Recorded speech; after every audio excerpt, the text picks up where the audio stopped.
Queridos irmãos, a liturgia deste domingo nos convida a meditar ainda sobre o discurso do pão da vida que Jesus apresenta depois do milagre da multiplicação dos pães. Este capítulo 6 do Evangelho de João, tão rico e tão profundo que precisamos realmente de muitos momentos para podê-lo aprofundar.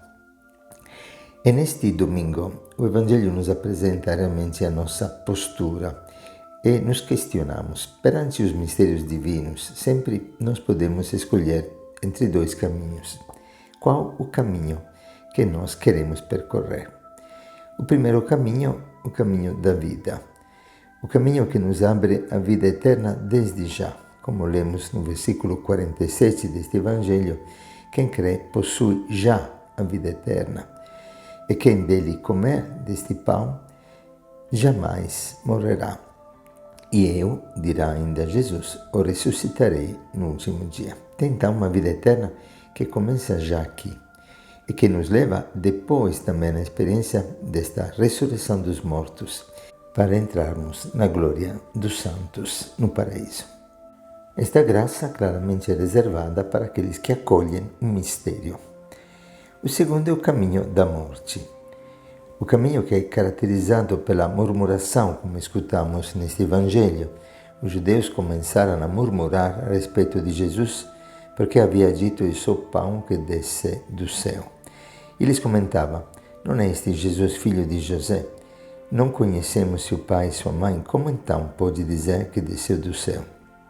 E Jesus respondeu: "Não murmureis entre vós." A murmuração é realmente um pecado grave que São Paulo compara com a idolatria, como iremos ver em breve. Então, a característica do caminho da morte é a característica da pessoa que desconfia, a pessoa que se fecha numa esclerocardia, numa dureza do coração, como o Evangelho diz, num endurecimento da alma e da mente, uma mente que não se abre à compreensão daquilo que supera a própria capacidade de conter o mistério que sempre vai além da nossa capacidade intelectual. Vamos então examinar esses dois caminhos e perguntarmos como eu me coloco perante o mistério eucarístico de quem Jesus hoje quer nos falar mais uma vez. O caminho da morte, então, é caracterizado pela tristeza, pela desconfiança, pelos raciocínios que São Paulo chama de fortalezas da mente, como lemos no capítulo 10 da segunda carta aos Coríntios. No versículo 4 desse capítulo, Paulo diz: "As armas de nossa campanha de combate não são carnais, mas no serviço de Deus. Elas têm o poder de destruir fortalezas, destruindo os raciocínios ilusórios." Esta fortaleza da mente é toda a arrogância que se levanta contra o conhecimento de Deus. Arrogância é a postura de quem se acha dono da verdade e não se abre a uma verdade mais ampla, que supera a nossa capacidade intelectual. Então Paulo convida: fazemos prisioneiro todo o pensamento para que obedeça a Cristo.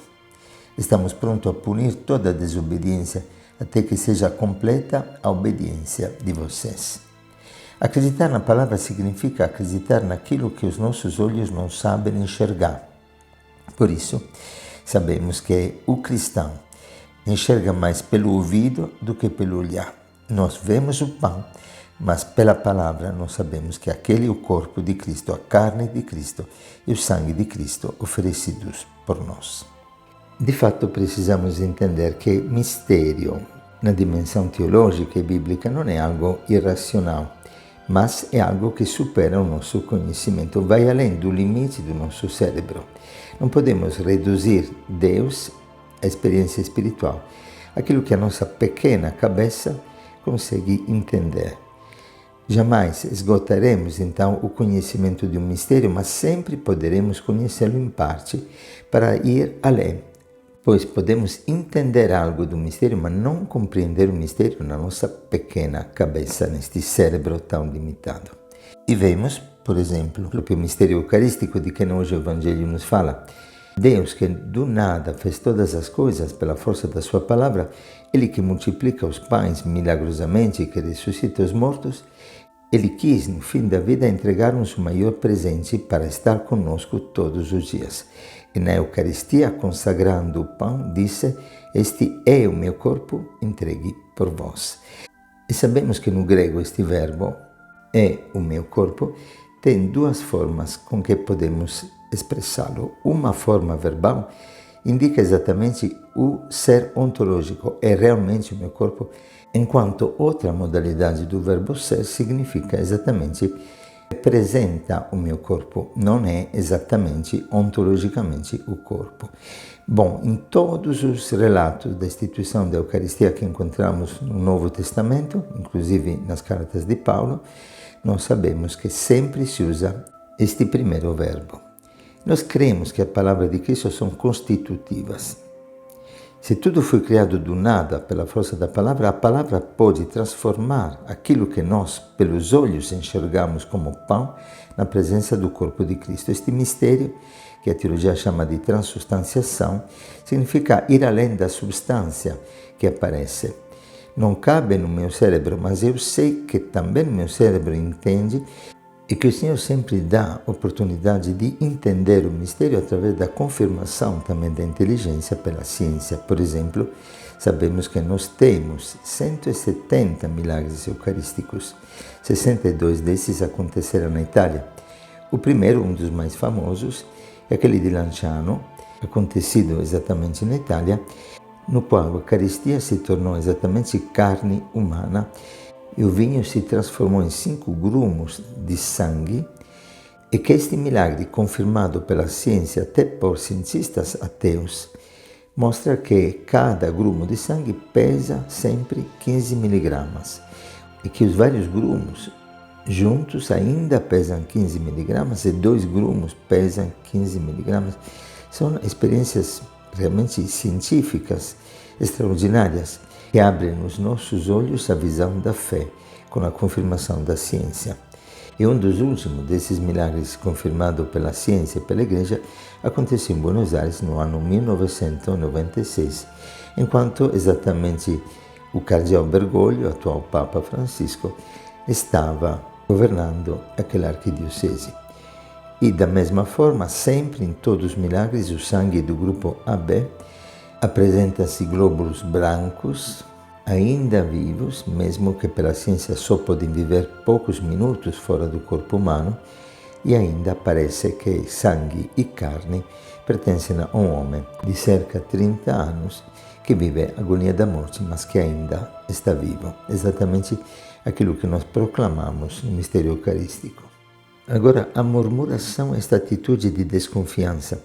E é interessante que em hebraico o verbo murmurar é o mesmo verbo que se usa para expressar o verso da pomba, que fica como que remuginando dentro de si, sem tirar fora, sem expressar exteriormente a sua voz. Esta postura da murmuração é condenada por Paulo como idolatria. No versículo 10 da primeira carta aos Coríntios, no capítulo 10, nós lemos: "Não murmurem como alguns deles murmuraram e foram mortos pelo destruidor." E Paulo compara isso exatamente dizendo: "Não se tornem idólatras como alguns deles, tal como está escrito: o povo sentou-se para comer e beber, e depois levantou-se para se divertir. Não nos prostituímos como alguns deles se prostituíram, e num só dia caíram 23 mil." Esta postura da murmuração é aquela que gera uma tristeza interior, uma falta de fé, uma cegueira espiritual. Interessante que para os orientais, os pecados capitais não são 7 como para nós no Ocidente, são 8. E o 8º pecado é a tristeza, uma atitude nobre, aparentemente adulta, de quem sabe criticar, mas na verdade uma postura extremamente infantil, autorreferencial, de imaturidade. Postura típica de que pensa de ter a verdade no bolso e não se abre a um conhecimento mais amplo, não se abre realmente a descobrir aquilo que é mais profundo na verdade aparente. Pensamos, por exemplo, nesses judeus que acreditam de conhecer Jesus só porque sabem que conhecem pai e mãe, mas na verdade não reconhecem Jesus porque acreditam de conhecê-lo. Quantas vezes nós, perante as aparências, perdemos a capacidade de descobrir a potencialidade do outro matamos o outro com o nosso julgamento, com a nossa murmuração, com a nossa incapacidade de ir além daquilo que a gente enxerga, enquanto sabemos que o Pai não olha as aparências, mas olha o coração. Cada homem, não apenas Cristo, permanece um mistério a si mesmo, um mistério que só através da palavra podemos descobrir. E agora, qual é o segundo caminho, o caminho da vida que nós podemos ter na nossa capacidade de escutar a palavra de Deus? Exatamente, consiste na escuta, saber mastigar, ruminar. Interessante que quando Jesus fala comer o meu corpo, o original do grego diz mastigar. Exatamente a postura de quem sabe ruminar, como diziam os padres da igreja, a palavra de Deus. E o corpo mastigado se torna viático, caminho para a vida, como lemos na primeira leitura do primeiro livro dos Reis, capítulo 19, onde Elias escuta, no momento de desânimo, a voz do Senhor que o convida a levantar-se e comer por 2 vezes. E esta postura, levantar-se e comer, resulta a postura da ressurreição dos vários milagres que nós lemos na Bíblia. E quando um levanta e come, na verdade, toma posse da sua vida, da vida plena que Jesus veio trazer. E atentos, não sou eu que como a Eucaristia, é a Eucaristia que me assimila a si, me dá o pensamento de Cristo, me dá a força. E como para Elia, através deste pão, eu tenho força para caminhar, por isso chamado viático, o pão do caminho. E caminho rumo à vida plena, rumo ao Monte Santo de Deus, o Rebbe. Quer dizer, eu começo a viver como se vive no céu. Eu desde já experimento uma vida transformadora, uma vida que me transfigura.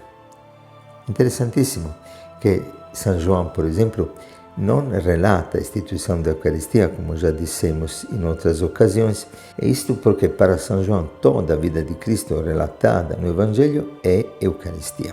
Ele também não apresenta o trecho da transfiguração que os sinóticos nos relata, porque para João todo o Evangelho, toda a vida de Cristo é uma transfiguração que quer transfigurar a nossa vida e que quer divinizar a nossa vida. Por isso Jesus dirá: quem come deste pão viverá eternamente. E este pão é a vida do mundo. Eu sou o pão da vida, lemos no trecho do Evangelho. Quem mastigar deste pão nunca morrerá. Esta é a carne dada para a vida do mundo. É belíssimo poder entender isso. Que vida é esta? A vida divinizada, a mesma vida que nós lemos na segunda leitura, quando Paulo nos convida a não contristar o Espírito Santo, com o qual Deus nos marcou como um selo para o dia da libertação. E aí expulsamos do nosso coração toda amargura, irritação, cólera, gritaria, injúrias. Tudo isso deve desaparecer, diz Paulo, do meio de nós. E ele nos convida a sermos bons uns para com os outros, compassivos, perdoando-nos mutuamente como Deus nos perdoou em Cristo. E sermos imitadores de Deus, como filhos que Ele ama. Viver no amor como Cristo nos amou, entregou a si mesmo, a Deus, por nós, em oblação e sacrifício de suave odor. É através da Eucaristia que nós também nos tornamos oblação e sacrifício de suave odor. Ele se entregou por nós para que nós possamos nos entregar para os irmãos, fazendo da nossa vida uma Eucaristia viva na vida do mundo. O pão é transfigurado em corpo, o vinho é transfigurado em sangue, para que nós também sejamos transfigurados em corpo e sangue de Cristo para a vida do mundo. E quero terminar lembrando como realmente todos os mártires dos primeiros séculos da Igreja davam a vida pela Eucaristia. Lemos numa carta de São Cipriano Mártir, na ocasião mesmo do martírio do Papa Sisto, Valeriano, com a aprovação do Senado, decretou que bispos, presbíteros e diáconos fossem logo punidos de morte. Senadores e homens ilustres despojados de todos os bens. E se perseverassem na fé, que sejam mortos. As matronas relegadas no exílio e confiscadas dos seus bens. Muitos mártires morreram por amor à Eucaristia. Dos papas dos primeiros 3 séculos, sobre 32, 28 foram mártires. É interessante perceber que só no sexto século da Igreja, depois de 1500 anos, nos quais, por amor da Eucaristia, o sangue dos mártires foi derramado, com a reforma luterana foi posta em dúvida a presença real de Cristo na Eucaristia. Sim, a Eucaristia é uma pedra de tropeço. É perante a Eucaristia que a nossa mente precisa denunciar, como diz São Paulo, a toda arrogância que se levanta contra o conhecimento de Deus pela força da palavra. Que a palavra de Deus seja o nosso caminho e que a Eucaristia seja o pão da vida, o viático do caminho que nos leva ao Monte Horeb, para que possamos contemplar eternamente, desde já, a presença de um Deus que nos ama e se entregou por nós. Um bom domingo para todos.